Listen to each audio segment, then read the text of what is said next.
কি সমস্যা কি তোদের? ঘরে বউরি খাবার বিকল এখানে কি করবো? আমরা তোদের কাছে স্বামী না। 3বার কবুল বলে বেতন ছাড়া একজন কাজে লোক লিছে।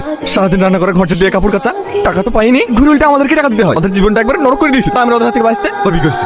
তোর আমার একই সমস্যা। আর তোর? তাই তো সেন বাবা বাবা, আরে আরে হেভি মিলছে তোদের। সঙ্গে প্রেম করা, একসঙ্গে মদ খাওয়া, পরে সঙ্গে বিয়ে করা, এত প্ল্যান দেয় কে তোদের? ক্যাপ্টেন কে তোদের? ওই তো বড়টা বিলি গরু বল খাচ্ছ মানুষের বাঁচা নাকি? ওই তো ফুসলি ফুসলি ছোট জামার মেজে জামাকে নষ্ট করেছি। আমাদেরকে কেন ভাই নষ্ট করতে যাবে? আমরা যা করছি নিজের ইচ্ছা তো করছি। খুব ভালো করেছো, বিরাট আমার কাজ করেছো। এখন এই মেয়েগুলো কি হবে তাই বল। ডিভোর্স দিবি? না না, এই তুই চুপ কর, তুই বল ডিভোর্স দেবো কেন? দুবো খালি সংসার করবো। এখানে বলছে কি রে? আমি কেন শুধু সংসার করতে যাব? তোদের কাউকে বাদ দিতে হবে। হ্যাঁ সাথে ছাড়তেই হবে। তোরা মানুষ, তোদেরকে তো ভালো ভাবতো রে। তোদের চরিত্র এত খারাপ। আমাকে দেখ 15 বছর বয়সে দেখাশোনা করে বাড়ি থেকে বিয়ে দিয়েছি। বিয়ে হওয়া 25 বছর হয়ে গেল, অন্য কোনো মেয়ের দিকে চোখ তুলে তাকায়নি। আর তোরা সেদিনকে চলে 3-4টি করে বউ লাগবে তোদের। তোদের মতো আমাদের জন্য তো সমাজের এই অবস্থা। সব ছেলেদের বাদ দে, লিখি বকা ছেড়ে দিবি, বসে ক্ষমা চাইলে আমি বুঝে বলবো ক্ষমা করে দেবে। আগের মতো সংসার কর। আমরা ছাড়তে পারবো না, দুজনের সঙ্গে সংসার করবো।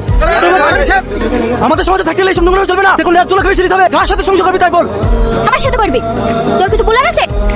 দাদা কোথায় যাবি? হোটেলে না বাড়িতে? না না বাড়িতে যাওয়া যাবে না। ও বউ আছে? 6000 আছে তো? আরে দাদা তুই কাকে কি বলছিস? দাদার কাছে প্রচুর টাকা, দাদা আমার প্রধান। চল তাহলে।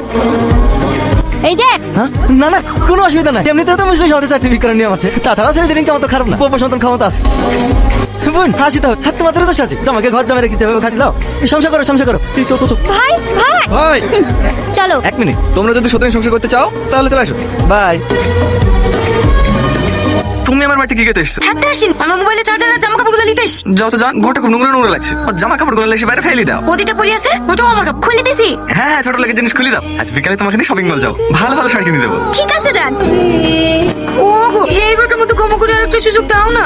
আমি সারা জীবন তোমার চাকরি নিয়ে থাকি। আমি তোমাকে ছেড়ে বাঁচবো না। অনেক ভালোবাসি তোমাকে। ক্ষমা করে দাও না। ও তো দেখতেও ভালো না। কি আছে ওর মধ্যে?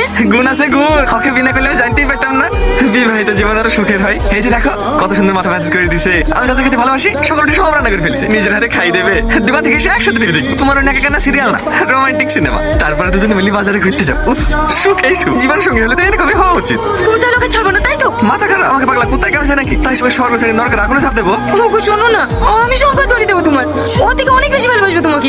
এবারকার মতো ক্ষমা করে দাও না। সরি, 2 বছর সময় দেখেছি তোমার। আর না। চলো যান গোসল করে লাউগা। হ্যাঁ হ্যাঁ চলো।